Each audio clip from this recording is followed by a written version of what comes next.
Apocalipse capítulo 2, versículos 18 ao 29. Apocalipse 2, 18 ao 29. Ao anjo da igreja em Tiatira escreve: estas coisas diz o Filho de Deus, que tem os olhos como chama de fogo e os pés semelhante ao bronze polido. Conheço as tuas obras, o teu amor, a tua fé, o teu serviço, a tua perseverança e as tuas últimas obras, mais numerosas do que as primeiras. Tenho, porém, contra ti que o tolerardes, que essa mulher Jezebel, que a si mesmo se declara profetiza, não somente ensine, mas ainda seduza os meus servos a praticarem a prostituição e a comerem coisas sacrificadas aos ídolos. Dê-lhe tempo para que se arrependesse. Ela, todavia, não quer arrepender-se da sua prostituição. Eis que a prostro de cama, bem como em grande tribulação, os que com ela adulteram, caso não se arrependam das obras que ela incita. Matarei os seus filhos, e todas as igrejas conhecerão que eu sou aquele que sonda mente e corações, e vos darei a cada um segundo as vossas obras. Digo, todavia, a vós outros, os demais de Tiatira, a tantos quantos não têm essa doutrina, e que não conheceram, como eles dizem, as coisas profundas de Satanás, outra carga não jogarei sobre vós. Tão somente conservai o que tendes, até que eu venha. Ao vencedor, que guardar até o fim as minhas obras, eu lhe darei autoridade sobre as nações, e com o cetro de ferro as regerá, e as reduzirá a pedaços, como se fossem objetos de barro. Assim como também eu recebi de meu Pai, dar-lhe-ei ainda a estrela da manhã. Quem tem ouvidos, ouça o que o Espírito diz às igrejas. A carta à igreja em Tiatira nos dá uma série de lições importantes acerca daquilo que de fato torna uma igreja verdadeira, ao mesmo tempo uma igreja falsa. Nos ensina um pouco sobre essa duplicidade religiosa que afetava e continua afetando. A igreja de Tiatira, ela vivia na seguinte realidade geográfica. Tiatira era uma cidade pequena, uma cidade muito pequena e sem tanta proeminência no Império Romano. Era uma cidade que ficava a mais ou menos 64 quilômetros de Pérgamo. Era uma cidade majoritariamente habitada por comerciantes e por grêmios, sindicatos de comerciantes.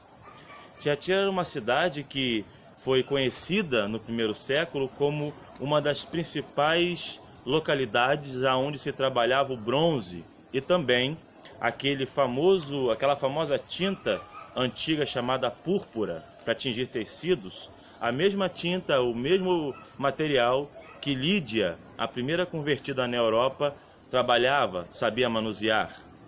Mas Tiatira, possuindo todo esse tino comercial, essa experiência com o comércio, também possuía a sua religiosidade. Em Tiatira haviam vários cultos e cada comerciante ou cada grêmio de comércio possuía o seu padroeiro. No entanto, em Tiatira havia majoritariamente o culto a Apolo, filho de Zeus. Tiatira era uma província romana sem muita influência política, religiosa, mas a maioria dos habitantes de Tiatira estavam preocupados em lucrar, em crescer financeiramente e assim atingir a sua projeção como comerciantes. A igreja que lá estava recebe de Jesus alguns elogios importantes acerca do amor pelo Filho de Deus, acerca do amor pelo Evangelho e acerca do seu trabalho. Era uma igreja ativa. Os irmãos de Tiatira trabalhavam. Eram pessoas que estavam voltadas ao serviço cristão, à mordomia cristã. No entanto, essa igreja também foi repreendida pelo Senhor Jesus por ser uma igreja que tolerava que uma mulher, aqui chamada de Jezebel, com um propósito. O propósito era fazer com que aquela igreja lembrasse-se da esposa de Acabe, aquela sacerdotisa de Baal e Azera, que era uma idólatra convicta e que fez com que Acabe se corrompesse, muitos outros israelitas, enquanto esteve no poder com seu marido em Samaria. Esse é o propósito de chamá-la de Jezebel. Mas essa mulher existiu. Era alguém que estava no contexto da igreja, que dizia receber revelações dos céus e que ensinava a igreja a comerem dos sacrifícios aos ídolos e se prostituírem. Como que ela fazia isso? Entre muitos pensadores do primeiro século, e segundo os melhores comentários bíblicos, era muito comum haverem no meio da igreja pessoas com o pensamento gnóstico.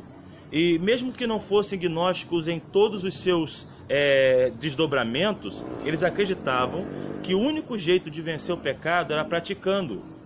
Eles acreditavam que também ceder aos impulsos da carne era natural, porque o espírito e a carne estavam separados moralmente. Então essa ideia que possui uma série de nomenclaturas e contextos históricos, e é muito complicado para falarmos num tempo tão curto como nós usamos na nossa meditação, era muito comum no meio da igreja. E havia uma mulher que tinha assumido um papel que não era seu, tendo em vista que nas escrituras sagradas a liderança da igreja cabe aos homens. Nós não encontramos base bíblica para mulheres liderarem a igreja. Mulheres podem ajudar na liderança, mas a liderança sempre foi dada aos homens, desde o Antigo Testamento, e no Novo Testamento é assim que nós encontramos a liderança espiritual da igreja. Então essa mulher alcançou um papel de proeminência como profetisa, como alguém que tinha uma mensagem a dar para a igreja em Tiatira. E essa mulher se dizia profetisa, mas não somente entregava mensagens pessoais, mas também ensinava a doutrina. E entre esses desdobramentos gnósticos havia aquele entendimento de que só era possível entender e chegar mais perto de Deus por meio de um conhecimento oculto. É como se fosse uma religião de mistério, onde a meditação levasse você a uma condição transcendental e você então tivesse uma epifania de revelações acerca de Deus, independente das Escrituras. Isso aconteceu em Tiatira, e esse é o mal também que acomete as igrejas nos dias de hoje.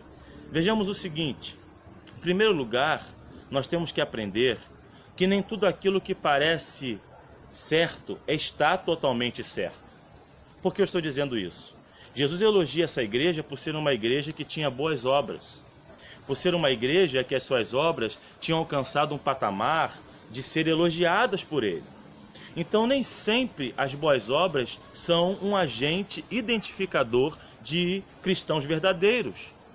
Porque nós olhamos para a mídia, olhamos para a sociedade, olhamos para outras religiões pseudo-cristãs que realizam grandes obras, ajudam os órfãos, trabalham com afinco. No entanto, a sua doutrina é corrompida, é mentirosa, é corrupta.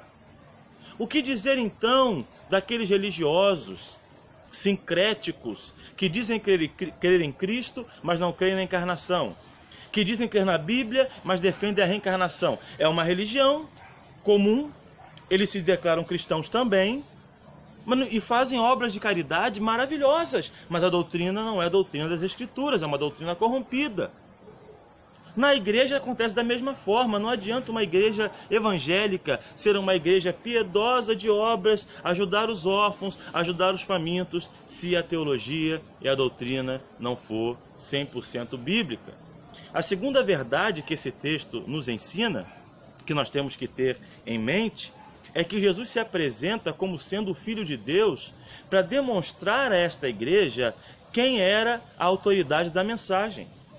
Porque, observe comigo, eles tinham uma profetisa, que é chamada aqui de Jezebel, que alegava ter revelações diretas do céu, e agora recebem do próprio Filho de Deus uma repreensão acerca desta mulher. Porque nós não podemos substituir a mensagem de Jesus pela mensagem dos homens. Não podemos substituir a mensagem das Escrituras por aquilo que os homens pensam, por revelações esporâneas, por revelações modernas, por ideias modernas. Jesus aqui se identifica como Filho de Deus para fazer um contraste entre os idólatras que declaravam ser Apolo, filho de Zeus, e adoravam a Apolo. Então aqui estava o Filho de Deus falando com esta igreja, operosa em obras, mas corrompida na doutrina. A terceira verdade que esse texto nos ensina é que haverá um juízo e que Deus julgaria de maneira severa aquela mulher. Diz, vou prostrá-la em uma cama. A cama era o mesmo local onde ela cometia suas abominações, suas prostituições. Matarei os seus filhos, quer dizer que acabaria com a vida e exterminaria do seio do seu povo, se aquele povo fiel permanecesse firme, os falsos ensinos, os falsos hereges, os falsos pregadores, os hereges de verdade, melhor dizendo. Deus iria exterminá-los. E o juízo de Deus alcançaria também aqueles que fossem fiéis. No final, Jesus se dirige aos fiéis de Tiatira, dizendo-lhes que se eles ouvissem a voz do Espírito, eles receberiam a estrela da manhã. Estrela da manhã é uma linguagem bíblica referindo-se ao Senhor Jesus, dizendo que de fato Ele é a luz que ilumina todo homem. O que o Senhor promete àqueles que forem fiéis é a iluminação. Portanto, meus irmãos, devemos pensar no seguinte: Tiatira é o exemplo claro de que nem tudo aquilo que parece bom em primeira instância realmente é bom. Não é bom você fazer boas obras se a sua conduta não condisser com as Escrituras Sagradas e com as verdades bíblicas. Nem tudo que parece ser mal também é 100% mal. Percebam, existem igrejas que não são tão bem sucedidas assim. Pessoas cristãs que vivem numa vida talvez limitada e pobre. Mas e a conduta delas? E o que elas pregam? E a verdade de Deus na sua boca? É isso que realmente importa. Em Tiatira, até mesmo entre os crentes, por que é que muitas pessoas ouviam o conselho dessa mulher Jezabel? Porque em Tiatira, os grêmios, os sindicatos de comércio, exigiam que seus comerciantes fossem às festas em seus sindicatos, e lá rolava idolatria, rolava imoralidade, rolava prostituição, promiscuidade sexual, bebedeira, tudo aquilo que as Escrituras ensinavam como padrão de vida ético para o cristão. E os comerciantes cristãos de Tiatira iam lá para os grêmios, para se divertirem, para queimar incenso a Apolo ou aos outros deuses. E essa mulher Jezabel dizia: não, vocês podem ir, porque isso é uma atitude carnal e a carne nada tem a ver com o espírito. Ensino prioritário dos gnósticos. Podem ir, sem problema. O Senhor me deu uma revelação dizendo que vocês poderiam ir. Porque eles estavam em busca do lucro, em busca da autossatisfação, em busca da autorrealização. E eu concluo dizendo, em último lugar, que nem sempre aquilo que parece ser certo, porque dá certo, é realmente o certo. Nem tudo que dá certo é o certo, nem tudo aquilo que promove é de fato a vontade de Deus. O que existe mais no meio da igreja na atualidade é a confusão de que se algo está dando certo, se algo é produtivo aos olhos, com certeza Deus está na frente. Isso é um equívoco muito grave. Porque se assim fosse, os grandes e potentados desse mundo seriam cristãos. Devemos avaliar a vida cristã não pela ótica da prosperidade, da vitória financeira, da posição social que a pessoa ocupa, mas devemos olhar pela sua fidelidade às Escrituras Sagradas. Não adianta nada fazermos muitas coisas boas, sermos cristãos que ajudamos o próximo, investimos, crescemos em boas obras, se a nossa teologia for corrompida, se a nossa pregação for falsa e se o nosso ensino não for o ensino do Filho de Deus. A Jezebel foi julgada, a Babilônia caiu, mas o seu espírito continua ativo nas igrejas. É tempo de nos atinarmos e olharmos para a igreja em Tiatira e pensarmos na nossa realidade. Nós não devemos nos atentar para os efeitos externos, e sim para os efeitos internos que o Evangelho produz. Essa é a espiritualidade cristã.